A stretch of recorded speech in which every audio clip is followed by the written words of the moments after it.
কখনো কখনো আমার ভীষণ কথা বলতে ইচ্ছে করে। শব্দগুলো বুকের ভেতর পাখির মতো ডানা ঝাপটায় নিরন্তর। কিন্তু চারপাশে মুখ আছে, মন নেই, শোনার মানুষ নেই। তাই নীরবতার সাথেই বসে থাকি, দীর্ঘ এক বিকেলের মতো।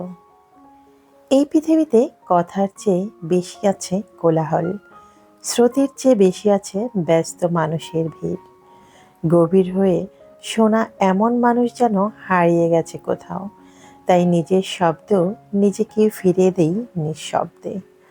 আমি খুঁজি অন্ধকারের মতো গাঢ় এবং গভীর মানুষ, আলোর মতো স্বচ্ছ আর অকপট হৃদয়ের মানুষ, বৃক্ষের মতো স্থির, ছায়া দেওয়া শান্ত মানুষ, নদীর মতো সহজ, বহমান আর স্পর্শকাতর মানুষ। খুঁজি আকাশের মতো বিস্তর বিষাদ ভেজা মানুষ, পথের মতো নুয়ে গিয়ে ছুঁয়ে দেওয়া বিনয়ী মানুষ, যার পাশে বসে অনায়াসে উজাড় করে বলা যায় সব, যার নীরবতাও হয়ে ওঠে মমতার আশ্রয়।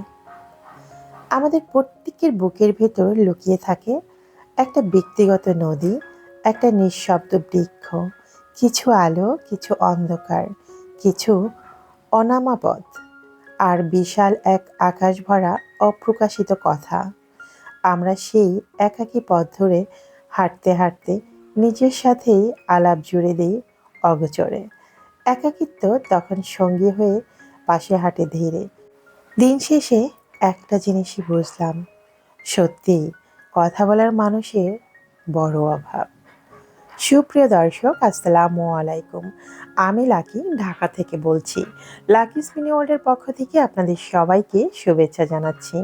কাছে কিংবা দূরে, দেশ এবং দেশের বাহিরে, যে যেখান থেকে আমার আজকের ভিডিওটি দেখছেন কিংবা দেখছেন না, আশা করছি আল্লাহ পাকের অশেষ রহমতে আপনারা সবাই খুব ভালো আছেন। আমিও আলহামদুলিল্লাহ আল্লাহ পাকের অশেষ রহমতে বেশ ভালোই আছি। চলে এলাম আজকে নতুন আরেকটি দিনের গল্প, কথা এবং কাজ নিয়ে। কেমন আছে আমার সমস্ত মিষ্টি ভাই আপুরা? আই হোপ সবাই ভালো আছেন, সুস্থ আছেন এবং নিরাপদে আছেন। দেখতে দেখতে আমরা প্রায় কয়েকটা রমজান কিন্তু কাটিয়ে ফেলেছি। তবে প্রথম রমজানের ভিডিও এখন পর্যন্ত আপনাদের সঙ্গে শেয়ার করা হয়নি। আসলে কর্মব্যস্ততার কারণেই আমি কিন্তু চাইলেও ভিডিও শেয়ার করতে পারি না। আর ভিডিওর চেয়ে গুরুত্ব বেশি দিচ্ছি হচ্ছে আমার সংসারের কাজগুলোকে। তাছাড়া শারীরিকভাবে অসুস্থ, সেটা তো আপনাদের সঙ্গে সব সময় বলি। আর অসুস্থতা একবার যখন একটা মানুষকে গ্রাস করে ফেলে, সেখান থেকে সুস্থ হয়ে ফেরাটা এতটাও সহজ নয়। যাই হোক, অনেক অসুস্থতার মধ্যে দিয়ে আজকে নতুন আরেকটি ভিডিও নিয়ে আপনাদের মধ্যে হাজির হয়েছি। তো প্রথমে হচ্ছে আমার ছাদ বাগান থেকেই আজকের ভিডিওটি শুরু করেছি, যেটা আমার দৈনন্দিন জীবনের একটা আনন্দময় কাজ বলতে পারেন, যেখানে আসলে আমার সারাদিনের ক্লান্তিগুলো নিমেষেই দূর হয়ে যায়। কথা বলতে বলতে আমার বাগানটা কিন্তু আপনাদেরকে একটু একটু করে ঘুরিয়ে দেখাচ্ছি। আমার কোন কোন গাছে ফল ফুল কেমন এসেছে সেটাও কিন্তু দেখিয়ে দিচ্ছি। এইদিকে নতুন করে সিম গাছ লাগিয়েছি, সেই গাছে কিন্তু অনেক ফুল হয়েছে এবং ফলও ধরেছে। আর এই যে গাছটা দেখতে পাচ্ছেন, এটা কিন্তু আমার পুরাতন সিম গাছ, যেটা আমি কেটে দিয়েছিলাম, আর সেখান থেকে কিন্তু নতুন করে কুশি বেরিয়েছে। আর হয়তোবা খুব শীঘ্র এখান থেকে ভালো ফুলও আসবে। প্রতিদিন ছাদ বাগানে এসে দেখি আমার আম গাছে মুকুল এসেছে কিনা। তো অলরেডি আসতে শুরু করেছে, হয়তোবা খুব শীঘ্রই আপনাদের সঙ্গে সেটা শেয়ার করতে পারবো। এখন কিন্তু ফুল ফলে গাছ ভরে যাবে, সব গাছেই মোটামুটি এখন ফুল আসবে। এই সিজনটাই এমন, যদি সে অবস্থায় একটু যত্ন বেশি নেওয়া যায় তাহলে তো কথাই নেই। আর ছাদ বাগানের গাছের কিন্তু পরিচর্যাটা একটু বেশিই নিতে হয়। তো এই যে আমার পেয়ারা গাছে কিন্তু মাশাআল্লাহ অনেক ফলন এসেছে, আপনাদেরকে হয়তো বা ঠিকঠাকভাবে দেখাতে পারছি না। তো আজকে ছাদ বাগানে মূলত নেমেছি হচ্ছে আমার কমলা গাছ থেকে সমস্ত কমলাগুলো হারভেস্ট করে ফেলবো, কারণ এখন নতুন করে গাছে ফুল আসার সময়। আর এখন যদি আমি গাছে এই ফলগুলো রেখে দিই, তাহলে হয়তো বা ফলনটা এবছর আর ভালো হবে না, কারণ এই কমলার মধ্যেই গাছের সমস্ত শক্তিগুলো নিয়ে যাচ্ছে। তাই এখনই এই ফলগুলো কেটে ফেলতে হবে। যদিও এই কমলাগুলো কাটতে গিয়ে আমার ভীষণ খারাপ লাগছিল, কারণ গাছে ফল ঝুলে থাকার যে সৌন্দর্য সেটা এখন থেকে মিস করব। আর গাছে যদি ফল না থাকে তাহলে গাছটা যেন প্রাণ হারিয়ে ফেলে। আর আমার বাগানে সবথেকে বড় সৌন্দর্যই ছিল আমার এই কমলা গাছটা। কি আর করার, এবছর নতুন করে ফল পেতে হলে গাছ থেকে ফলগুলো তো তুলে ফেলতেই হবে।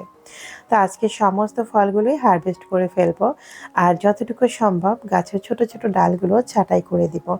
ইনশাল্লাহ খুব শীঘ্রই আবার গাছে ফুলে ফলে ভরে যাবে, তখন আবার আপনাদের সঙ্গে শেয়ার করব। তো একটা একটা করে আমার গাছের সমস্ত ফলগুলি কিন্তু কেটে নিচ্ছিলাম। আর এই যে একটা ফল আপনাদেরকে খোসা ছাড়িয়ে দেখিয়ে দিচ্ছি। আসলে যে কোনো জিনিসই পেকে গেলে সেটা কিন্তু পচনশীল। আর এখন যদি আমি এই কমলাগুলো হারভেস্ট না করি তাহলে কিন্তু কমলার ভেতরে যে রসটা সেটা কিন্তু শুকিয়ে যাবে। তো সেই কারণে হারভেস্ট করাটা কিন্তু অত্যন্ত জরুরি। এই যে একটা একটা করে সমস্ত ফলগুলোই তুলে নিয়েছি। মাশাআল্লাহ অনেকগুলো ফল হয়েছে। যদিও আগে পরে প্রতিদিনই ২টা একটা করে গাছ থেকে ফল তুলেছি। তো আজকে সমস্ত ফলগুলোই তুলে নিলাম। মাশাআল্লাহ অনেকগুলো ফল হয়েছে। আর দেখতে পাচ্ছেন কালারটা কত সুন্দর এসেছে। একদম প্রপারলি কিন্তু ফলগুলো পেকে গেছে। তো এরপর হচ্ছে বাগান থেকে আরও কয়েকটা কামরাঙ্গা তুলে নেব। এগুলো কিন্তু মিষ্টি কামরাঙ্গা, কোনো টক ভাব নেই, একদম প্রপারলি মিষ্টি। তো দেখলাম যে কয়েকটা কামরাঙ্গাও পেকে আছে, তো সেখান থেকে আমি এগুলো তুলে নিচ্ছি। যেহেতু আমার এই কামরাঙ্গা গাছটার কামরাঙ্গার ডালগুলো কিন্তু ছাদের একটু বাহির সাইডে ঝুলে আছে। একদম প্রপারলি যদি পেকে যায় তাহলে কিন্তু সব ছাদ থেকে নিচে পড়ে যাবে। এদিকে স্ট্রবেরি গাছের স্ট্রবেরিগুলোও কিন্তু পাকতে শুরু করেছে, যদিও হারভেস্ট করার সময় হয়নি। যখন সময় হবে তখন অবশ্যই হারভেস্ট করব আর আপনাদের সঙ্গে শেয়ার করব। যেহেতু এই ভিডিওটা প্রথম রমজানের, তো বুঝতেই পারছেন অলরেডি কিন্তু আমার গাছের অনেক কিছুই পেকে গেছে। সেই ভিডিও নিয়ে খুব শীঘ্রই আপনাদের মাঝে হাজির হব। তাই প্রথমেই বলে নিচ্ছি, এখন যে অবস্থা দেখছেন মানে আজকে, হয়তোবা আগামীকাল যদি আমি ভিডিও শেয়ার করি তখন দেখবেন আমার গাছের ফলগুলো অনেকটাই পরিপক্ক হয়ে গেছে বা গাছের চেহারাগুলো অনেকটাই চেঞ্জ হয়ে গেছে। স্ট্রবেরি গাছটা অনেক শখ করে লাগিয়েছিলাম, যদিও 10টা গাছ লাগিয়েছি, শেষ পর্যন্ত আমি 5টা গাছ টিকাতে পেরেছি বা ফল এসেছে। আর এরপরও কিন্তু কিছু গাছ নষ্ট হয়ে গেছে। তো যাই হোক, এরপর বাগান থেকে চলে এসেছি বাসায়। বাসায় এসে অন্যান্য কাজগুলো করতে শুরু করেছি। টুকিটাকি যে কাজগুলো আমাদের সংসারে নিত্য প্রয়োজনীয় সেগুলো করে নিয়েছি। কারণ এখন যেহেতু রমজান মাস, রান্নাটা আমরা সকালবেলা করি না। আর আজকে হচ্ছে বাসার অনেক কিছু গুছিয়ে নিয়ে তারপর আমার কাপড় চোপড়গুলো ওয়াশিং মেশিনে দিয়েছিলাম, সেগুলো এখন শুকিয়ে দিয়েছি। এরপর হচ্ছে ইফতারের আয়োজন করে নিব। যেহেতু আজকে ফার্স্ট রমজান, তাই কাজের চাপটা কিন্তু একটু বেশি। ইফতারটা আজকে প্রথম করছি, সব কিছুই কেমন যেন এলোমেলো লাগছে। আর প্রথম রোজার ক্লান্তি কিন্তু একটু ভিন্ন। তো যাই হোক, আজকে হচ্ছে আমি প্রথমে এখানে বেসনটা গুলে নিচ্ছি। বেসনটা যদি একটু দুপুরের দিকে গুলে নেওয়া যায়, মানে যখন আমরা তৈরি করব তার অনেকটা আগে, তাহলে এটা কিন্তু অনেক ভালোভাবে অ্যাক্টিভ হয়। তো যাই হোক, এর মধ্যে আমি সকল ধরনের মশলা ব্যবহার করেছি। হলুদের গুঁড়ো, মরিচের গুঁড়ো, সামান্য একটু স্বাদি ম্যাজিক মশলা, আর সেই সঙ্গে বেকিং সোডা দিয়েছি 1 চিমটি পরিমাণ। এক কথায় প্রয়োজনীয় যা যা সব কিছু ব্যবহার করে এখন হচ্ছে বেসনটাকে প্রথমে আমি রেডি করে নিয়েছি। চেষ্টা করছি এক একটা কাজ একটু গুছিয়ে গুছিয়ে করার জন্য, যেন প্রথম রমজানে এলোমেলো না হয়। শেষ পর্যন্ত যদিও আমরা সব কাজ করতে গিয়ে হিমশিম খাই, আর একা যেহেতু করতে হচ্ছে, প্রতি বছর রোজায় আমাকে আমার মেয়েটা একটু হেল্প করে, কিন্তু এবছর সেটা আর হচ্ছে না। ওর ভার্সিটি একদম চাঁদ রাত পর্যন্ত খোলা থাকবে। তো বুঝতেই পারছেন এবার রমজানের সম্পূর্ণ কাজগুলো আমাকে একা হাতেই করতে হবে। আর ওর আস্তে আস্তে একদম সন্ধ্যা হয়ে যায়, আসর আজানের পরে হচ্ছে ও বাসায় ফিরে, যে কারণে আমাকে হেল্প করার মতো ওর কাছে কোনো অপশন নেই। তো যাই হোক, নিজের কাজ নিজেকে করতে হবে, এটাই স্বাভাবিক। তবে একটু বুদ্ধি খাটিয়েই করতে হবে, কারণ একা একা যেহেতু কাজগুলো করব। আর রমজান মাসে ইফতারের আয়োজনটা কিন্তু একটা টাইমের মধ্যে করতে হয়। দেখা গেছে আমাদেরও কিন্তু শরীরের অবস্থা ভালো থাকে না, তার মধ্যে আমাদের ইবাদত বন্দেগী করারও একটা বিষয় আছে, সেটাও আমাদের মাথায় রাখতে হবে। তো সব কিছু মিলিয়ে একা একাই সব কাজ করতে হচ্ছে। তো আজকে প্রথমে ভাবলাম যে যেহেতু প্রথম রমজান, আগে প্রতি বছর তো আমি নাগেটসগুলো আগে থেকে তৈরি করে রাখি, আজকে আর সেটা করিনি, মানে এবছর করা হয়নি।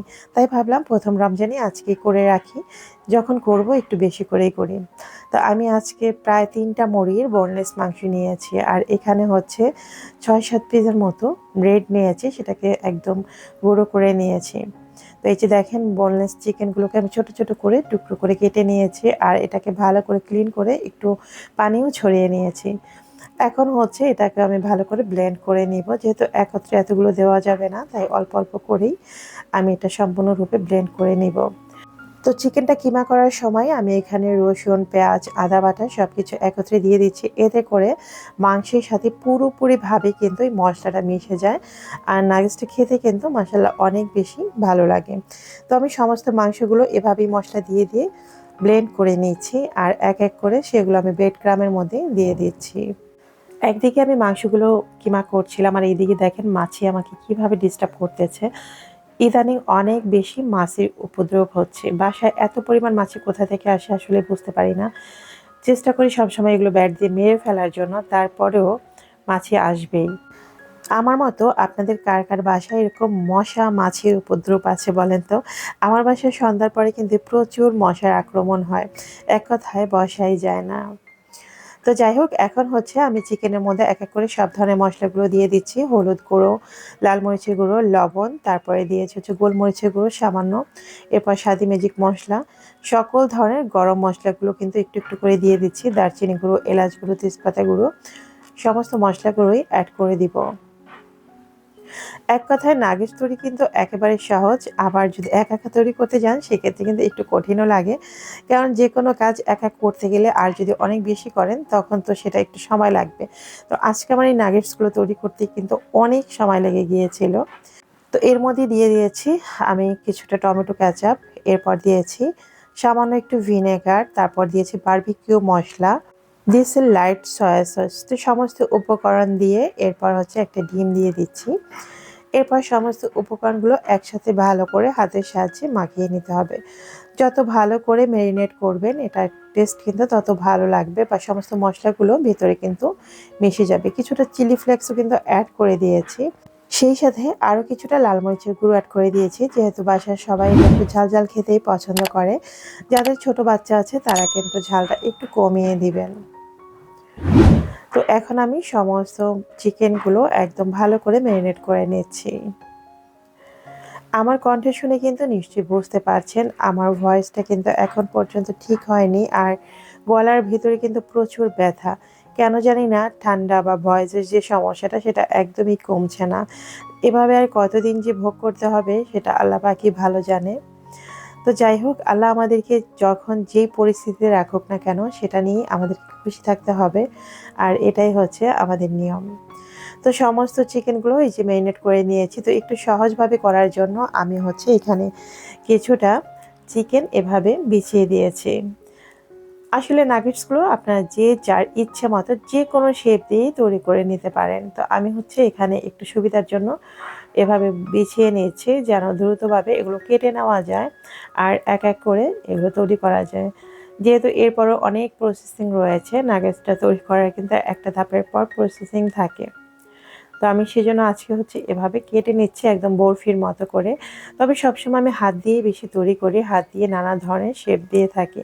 তো আজকে যেহেতু পরিমাণে বেশি আর আমাকে একাই তৈরি করতে হচ্ছে, সেই কারণে এভাবে একটু সহজ পদ্ধতিতে করে নিলাম।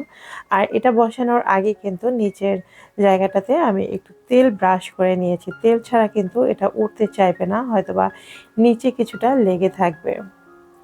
তো এক এক করে আমি এভাবে একটা একটা করে বরফির মতো তুলে নিচ্ছি, আর ডিমের মধ্যে প্রথম ভিজিয়ে তারপর ব্রেড ক্রামের মধ্যে কোট করে নিচ্ছি। এই ব্রেড ক্রামটা কিন্তু আমি বাজার থেকে কিনে এনেছি, তবে এখানে দেখে বুঝতে পারছেন এটা কতটা মিহি। কিনে আনা যে ব্রেড ক্রামটা সেটা কিন্তু একটু বড় বড় দলা দলা ভাব থাকে, যেটা কিন্তু সহজে কোটিং করার সময় বসে না, ওপর দিকে অনেকটাই ভেসে থাকে, যেটা আমার কাছে দেখতে একদমই ভালো লাগে না। যে কারণে আমি সবগুলো ব্রেড ক্রাম একসাথে আজকে হচ্ছে ব্লেন্ড করে নিয়েছি, যেন কাজের সুবিধার্থে প্রতিদিন ব্লেন্ড না করতে হয়। সে কারণে আজকে সমস্ত ব্রেড ক্রামগুলো ব্লেন্ড করে তারপর জারে ভরে রেখেছি। তো এক এক করে সমস্ত নাগেটসগুলো আমি তৈরি করে নিয়েছি, যদিও অনেক বেশি সময় লেগেছিল, সেটা আপনাদের সঙ্গে শেয়ার করে নিই। অলমোস্ট আরও 3 থেকে 4 প্লেট আমি হচ্ছে ডিপ ফ্রিজে ফ্রোজেন করার জন্য রেখে দিয়েছি, আর সেটা আজকে আসলে আপনাদের সঙ্গে শেয়ার করে নিই, কারণ সেই সুযোগটা বা সময়টা ছিল না। এরপর হচ্ছে আমি ঝটপট করে গোসল সমস্ত কাজ শেষ করে চলে এলাম ইফতার রেডি করার জন্য, যেহেতু অনেকটা সময় লেগে গেছে। তাই বলতে পারেন প্রথম রমজানের দিনেই আমার অনেকটা দেরি হয়ে যাচ্ছে। আর আজকে প্রথম রমজান উপলক্ষে একটু সব কিছু বেশি বেশিই করছি, কারণ আমি কিন্তু প্রতিদিন এক জিনিস করি না। ধরেন এই যে আমি আজকে ভুট্টা রান্না করব, সেটা কিন্তু আমি 4 থেকে 5 দিনের জন্য একটু বেশি করে রান্না করে রাখবো, যেন প্রতিদিন এই ঝামেলাটা না করতে হয়। তো সেটা আপনি চাইলে নর্মাল ফ্রিজও 4-5 দিন রেখে ভালোভাবে খেতে পারবেন, আর না হয় আপনি চাইলে ডিপ ফ্রিজেও রেখে দিতে পারেন। সেক্ষেত্রে আপনি হয়তোবা ছোলাটা সেদ্ধ করে তারপর রেখে দিতে পারেন। প্রতিদিন হয়তোবা আপনাকে তেলের ফোড়নে দিতে হবে বা রান্নাটা করতে হবে। তো আমি মোটামুটি অনেকগুলো ছোলা বুট নিয়েছি, সেটা তো দেখতেই পাচ্ছেন। আমি আসলে যেন 4-5 দিনের মধ্যে আর আমাকে ছোলাটা রান্না না করতে হয়, সেই কারণে এমনটা করে নিই। এতে করে কাজেরও কিন্তু অনেকটা উপকার হয়, আর রোজার দিনে কিন্তু কারোর ইচ্ছে করে না প্রতিদিন এইসব ঝামেলাগুলো করতে। তো যাই হোক, বোটটা আমি অন্য চুলায় নিয়ে নিয়েছি, যেহেতু একটু সময় লাগবে। আর এই দিক থেকে আমি হচ্ছে পেঁয়াজু, আলুর চপ, বেগুন এইসব ইফতারিগুলো তৈরি করে নেব, কারণ হাতের সময় খুব কম, আর ভাজতে গেলেও কিন্তু মোটামুটি অনেকটা সময় লাগে। প্রতি বছর আমি হচ্ছে আগে রান্না করতে দিই, তারপর হচ্ছে ইফতারি ভাজি। তো আজকে যেহেতু আমার একটু নাগেটস তৈরি করতে গিয়ে দেরি হয়ে গেছে, সেই সাথে ডিম চপ তৈরি করেছি, আলুর চপ তৈরি করেছি। তো সব কিছু এক হাতে করতে গিয়ে অনেকটা সময় লেগে গিয়েছে। তো ইফতারগুলো আজকে আগে তৈরি করে নিচ্ছি। আর ফার্স্ট রমজানেই আজকে আমার কাজের মধ্যে অনেকটা এলোমেলো হয়ে গিয়েছিল। তো সব শেষে হচ্ছে আমি মাগরিবের নামাজ শেষ করে কিন্তু রান্না বসাবো, কারণ এই মুহূর্তে আর সময় নেই, ইফতারের সময় হয়ে আসছে। এখন রান্না বসালে আমি কোনো দিকই সামলিয়ে উঠতে পারবো না, তখন আসলে আরও এলোমেলো হয়ে যাবে। তাই কাজগুলো গুছিয়ে নেওয়ার জন্যই ভাবলাম যে না, যেহেতু আমার রান্নার আয়োজন সব কিছু করাই আছে, একটু সময় নিয়ে আমাকে আজকে ইফতার পরেই রান্নাটা করতে হবে। এখন হচ্ছে একা একাই ইফতারগুলো সব রেডি করে নিচ্ছি। তো প্রথমে হচ্ছে আমি পেঁয়াজটা ভেজে নিয়েছি, আর এখন হচ্ছে বেগুনিগুলো ভেজে নিচ্ছি। এরপরে হচ্ছে আলুর চপগুলো ভেজে নিব। রমজান আসলেই এই আমেজটা অনেক বেশি ভালো লাগে, যে বিকেল হলে ইফতারের একটা আয়োজন। তবে 2-4 দিন গেলে নিজের শরীরের দিকে তাকালে বোঝা যায় কতটা অসুস্থ হয়ে পড়ছি।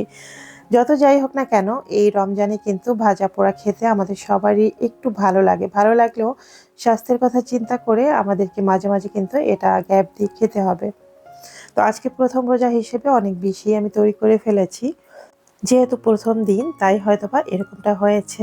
এরপর থেকে একটু কমিয়ে তৈরি করতে হবে, যেন অবশিষ্ট বেঁচে না যায়, কারণ খাবার নষ্ট করা তো যাবে না। তাই চেষ্টা করব অল্প অল্প করে প্রয়োজন অনুযায়ী তৈরি করে নেওয়ার জন্য।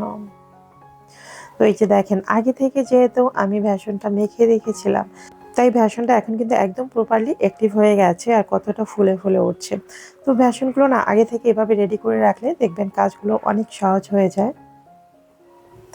তো যাই হোক, এরপর বলে দিচ্ছি গত পর্বের ধাঁধার সঠিক উত্তর। গত পর্বের ধাঁধা ছিল, যত বেশি কাঁদে তত বেশি ছোট হয়। ধাঁধার সঠিক উত্তর ছিল মোমবাতি। আপনারা এই উত্তরটি কেউ সঠিকভাবে দিতে পারেনি, তাই আজকের পর্বে কারো নাম নিতে পারছি না।